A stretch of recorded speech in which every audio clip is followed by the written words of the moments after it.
Hi everyone, it's Miss Manelia again, and I'm going to go ahead over the second part of our final exam review guide. This is the calculator section, and you'll notice again we're going back to what we did in the statistics unit along with periodic functions, and then there's even a question related to inverse variation. All right, so in number 11 it says Lewis earned 85 on his biology midterm and 81 on his history midterm. However, in the biology class, the mean score was 79 with a standard deviation of 5. In history class, the mean score was 76 with a standard deviation of 3. I'm going to just to help organize the problem, I'm going to do everything for the bio score in red. So I'm going to underline the 85 on his bio midterm. That was his score. I also am going to underline that the mean score in the class was 79 with a standard deviation of 5. So that all relates to the bio class. And then in a green pen, I'm going to look at just the history score. So his score in history was 81, but the class mean was 76 with a standard deviation of 3. And so the class means and standard deviations, because they're different, mean that Lewis could have scored better on one exam compared to the rest of the class than he did on the exam itself, if that makes any sense. So the first thing we want to do in order to compare these scores is to convert each to a z-score, or a standard score. And that's basically where we take the observation, or Lewis's actual score, and subtract the mean and divide by the standard deviation of the entire class. So for history, and again I'll do this for bio, we'll do this in red. For bio, Lewis's score, so I'm going to set z equals 2. His score was 85. The mean score was 79, and the standard deviation was 5. And so if I perform this operation, and on this we can use our calculator now, make sure when you do this that if you're going to do it all in one step, that you put parentheses around your numerator. So I'll do 85 minus 79, and I'm going to divide that by 5. You can obviously do this in 2 steps. And that gives me a z-score of 1.2. And that basically means that his score was 1.2 standard deviations above the mean for that class. When it comes to history, and I'll do this in green, we know that he scored 81 on the test. So he scored a little bit lower on the test than he did in bio. But let's see how he compares to the rest of the class. The class had an average of 76, which was a little bit lower than the class average for bio, and the standard deviation was a little bit smaller as well.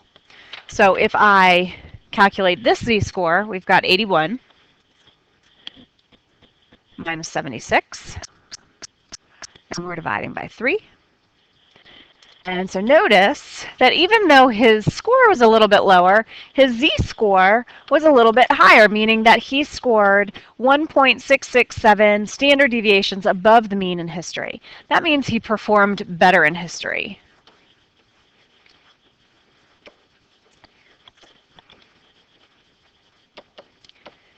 And we want to say why. He performed better in history because his score was further above the mean.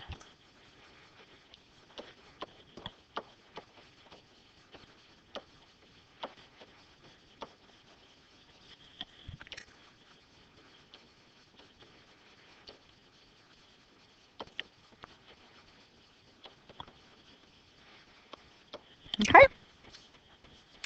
The next several questions deal with periodic functions. So for example, in number 12, it says when a river flows into an ocean, the depth of the river varies near the mouth as a result of the tides. Information about this change in depth is critical for safety. The following equation gives the depth in feet for the Thames River in London. I think I said that right. Over time, where t equals 0 corresponds to midnight. So I'm given the equation. I'm going to go ahead and plug that into my y equals. It's already in there. One of the things you want to be really careful about when you're graphing periodic functions on your calculator is that you are in radian mode. So that's the first thing you should check, is to make sure before you go to graph that you are in radian mode. So I'm going to hit the mode button, and I'm just going to make sure that that third line, that the radians are highlighted. So that's a good sign for me. In letter A, it says to sketch the graph of this situation over a domain of 24 hours. Well, think about what domain of 24 hours means. Domain corresponds to x. So that means my x values cannot go beyond 24. So this is going to help me set up my window. So if I go to my window, I know that I'm not worried about what happened in the past, so my lowest x value is going to be 0. Since I'm interested in doing this over 24 hours, my highest x value is going to be 24. And I can go ahead and scale my axes on my paper as well. And this is going to be number of hours. I think it's since midnight.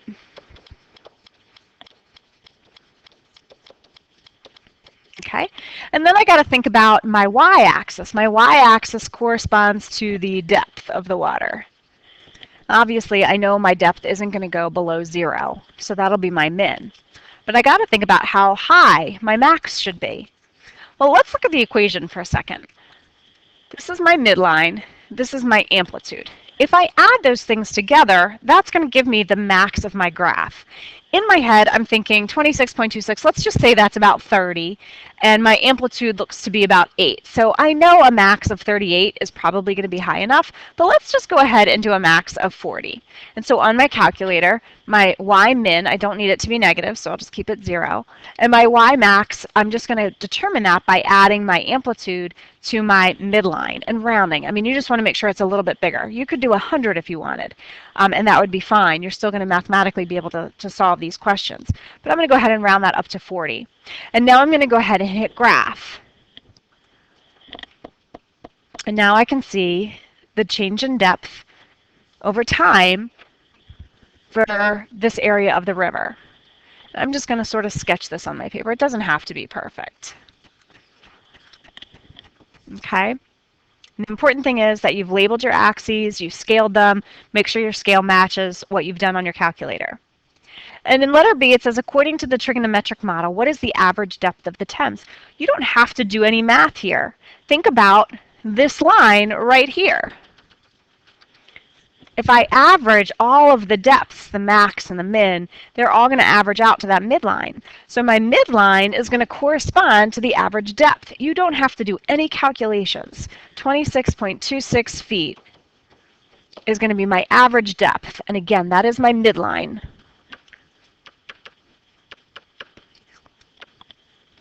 In letter C, it says, according to the trigonometric model, what is the depth of the river at low tide and at high tide? Again, we're just trying to figure out the max and the min. You don't need to use the graph to figure this out. You can use the values from the equation. My max is going to occur when I take my midline and I add my amplitude. My min is going to occur when I have my midline minus my amplitude. Think about it. Let's look at the graph. Here's my midline. If I add the amplitude, that gives me my max. If I'm here at my midline and I subtract my amplitude, that gives me my minimum value. I don't have to use the graph to figure this out. If I want to calculate the max, I'm simply going to take 26.26 and I'm going to add my amplitude of 7.97. And to find my min, I'll do 26.26 minus 7.97. And I'll do this on the calculator, 26.26. Let's go to our home screen. 26.26. I'm going to do my max first, so I'll add 7.97. And I get 34.23. Okay? And if I use the second enter key, that'll recall my command. And I can just scoot back and change that plus. Oops, I went too far. Change that to a minus. And that tells me that the minimum depth is 18.29 feet. Okay? Letter D says, if a ship requires at least 26.5 feet of water to navigate the Thames safely, graphically determine the time intervals when the navigation is safe. So what I need to do is enter in another equation. Since 26.5 feet corresponds to a y value, if I want to enter it into my calculator, I have to enter it in where I enter in y, and that's going to be in my y equals screen. I'm going to choose a separate equation and type in 26.5. Now when I hit graph, I can see where the depth of the water is going to be 26.5. And I'm interested in making sure that the water is deep enough for this ship. So I'm looking for, let me actually change, let's go like this. Let's say this is 26.5 feet. I'm interested in the water being deep enough for the ship to cross. So I want to make sure I'm looking at these intervals when the water is higher or deeper than 26.5. And there's two intervals of time when this could happen. So in order for me to figure out those time intervals, I need to find these points of intersection. And that's what I'm going to need to use my calculator for. Because basically, I know it's going to be safe between this point and this point, and then again between this point and this point. So let's find them in order, and we're going to have to do this process 4 times. I have to hit second trace. A lot of you guys just hit the trace button and then follow the curve with the cursor. That's not good enough. You have to hit second trace because that brings you into the calculator features of the calculator. We're going to choose the intersect option. And it's asking us about the first curve and the second curve. We have to be careful because these functions cross infinitely many times. So if I want to find the very first point of intersection, I need to move my cursor over to that point. And if it would be faster, the up and down arrows will switch between the functions. So it might be easier to switch to the linear function because then it's just a straight shot. And once you get close, now you can press enter 3 times. Okay, oops. And notice that it jumped to that second point. That must be because my first point occurred a little bit on the other side of this graph. So we can say between 0 and what is it, 6.15. And that again is going to be hours after midnight.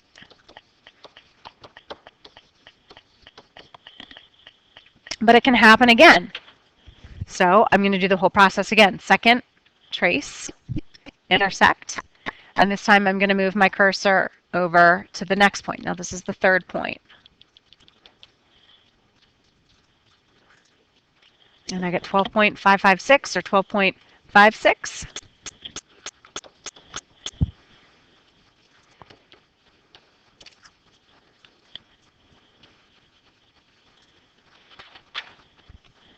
And then I'm going to do the process one more time. I'm going to move my cursor over to that fourth point.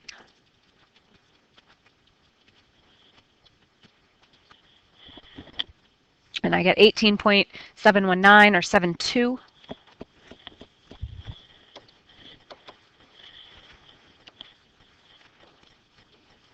And again, that's going to be hours after midnight. So that's how you would use the calculator to answer those questions. Okay, number 13. This is another periodic function application. So the average daily temperature, or average daily temperatures, can often be modeled by periodic functions. Gina suspected that the cost of her monthly energy bill may follow a similar pattern. Her minimum energy bill was $92 last year, and her highest bill was $120. Suppose Gina's monthly energy bill can, in fact, be modeled by a sinusoidal function. What would be the amplitude of the function? And what would be the midline? So I actually think that sometimes it's a little bit easier to calculate the midline first because it's just the average of the max and the min.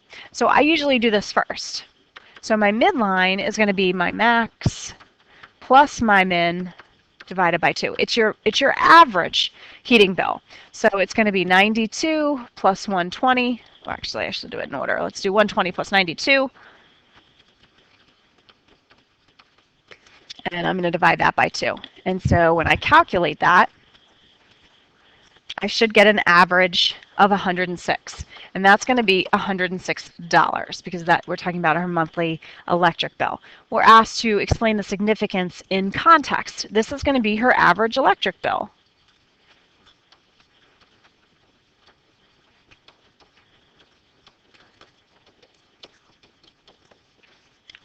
Okay. If I want to calculate the amplitude, well, I can do it several different ways. I can figure out the difference between my max and my midline, or my min and my midline, or it's half the distance between them. So my amplitude would be the max minus the min over 2. And that would be 120 minus 92 over 2, because it's half the distance. And that is going to give me an amplitude of $14. So her average electric bill varies by about $14 each month. That's what the significance of the amplitude would be. So letter C says that Gina's lowest energy bills were received in May and November. Her highest energy bills were received in February and August. We're to use this information along with the amplitude and midline to create a sketch of the graph that could be used to model Gina's bill for 1 year. Be sure to label the axis and the important attributes of the function. So if we're dealing with measuring the year in months, I'm going to probably go from 0 to 12. So month 1, 2, 3, let me actually count this way. So 1, 2, 3, 4, 5, 6, 7, 8, 9, 10, 11, 12. All right. And if I already know my min and my max, so if my min is 92 and my max is 120, I know that my midline is at 106. So I'm going to go ahead and draw my little tracks. And let's take a look at the information. It says that the highest bills were received in February and August. So February would be month 2. That means in February she was at a max. And August, so that's February, March, April, May, June, July, August was another max. And then I know that her, let's see, and her lowest bills, sorry, I didn't see this one, the lowest energy bills occurred in May and November. So May is going to be, let's see, January, February, March, April, May. That's her lowest bill. June, July, August, September, October, November. That's another low bill. So now I can sketch the graph. And that's what my function should look like. And it says, according to the graph, what is the period of the function? So even though we did this over the course of a year, this function actually went through 2 cycles. So if I want to find the period, the easiest thing that I do is I just count, like how many months did it take for me to go from max to max, because that is 1 complete cycle. And if I count, that's 1, 2, 3, 4, 5, 6 months. And then the cycle repeats itself. Okay. The very last question deals with inverse variation. It says Allie is planning an anniversary party for her parents. The restaurant charges a flat $300 to rent their banquet room, plus a fee of $25 per guest. You're asked to write an equation to represent the total cost of the anniversary party for X guests. So this is back in something you did in Algebra 1. So let's go ahead and say that the total cost is Y. So I could say that Y is going to equal, remember I've got to pay for the banquet hall, that's $300. Plus I've got to pay $25 per guest. So that value is going to change depending on how many guests I have. So if I think about adding $25 for each person, I can multiply that by X. So that equation will tell me the total cost of this party for her parents. In letter B, it says how much will the party cost if there are 10 guests. So here I'm just letting X equal 10.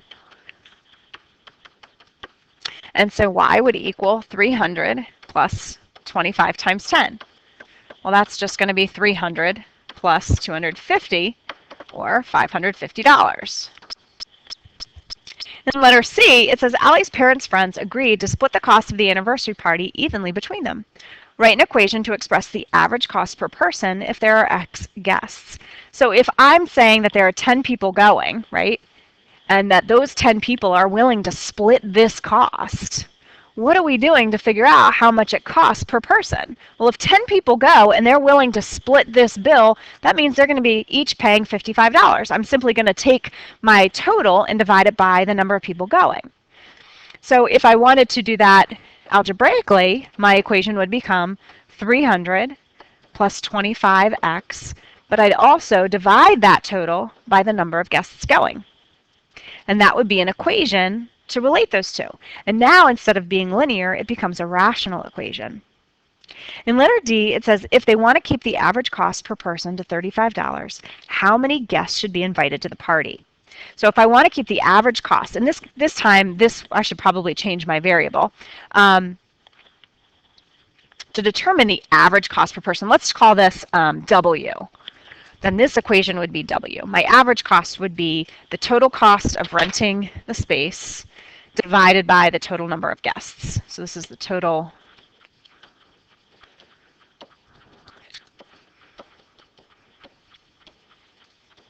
Okay, and that would give me the average cost per person. So if I want to keep the average cost per person to $35, how many guests should be invited to the party? So here I'm going to basically let W equal 35. So my 35 is going to go over here. I've got my 300 plus 25x over x. To solve this equation, because I'm dealing with a fraction, I can cross multiply. Even though 35 isn't a fraction, I can certainly make it one by putting a 1 underneath. And so when I cross multiply, I'm going to get 35 times x, which is 35x, is equal to 300 plus 25x. And if I want to solve for x, I need to get both of my x's on the same side. So I'll subtract 25x from both sides. And I get that 5x is equal to 300. And if I divide both sides by 5, I get that x is that right? 60? Okay, I totally see what I did wrong here. 35 minus 25 is actually 10. I should probably be able to do that in my head, right? And so now I want to divide both sides by 10. Sorry about that. I knew that 60 was a little much. So 300 divided by 10 means that I can have 30 guests. And the way we can check that is to simply plug the 30 back in. If the cost to rent the space is $300 and it's going to cost me $25 per each person and 30 people are going, and then they're going to split it amongst themselves, I can go back to my home screen and test this. So again, I want to make sure I put my numerator in parentheses. So we've got 300 plus 25 times 30, and I'm going to divide that by 30. And that gives me the $35. So that's how I would solve this question. I hope that helps. Obviously, you guys can come into Bulldog Block and get help with any of your teachers. Good luck on your exams. I hope this was helpful.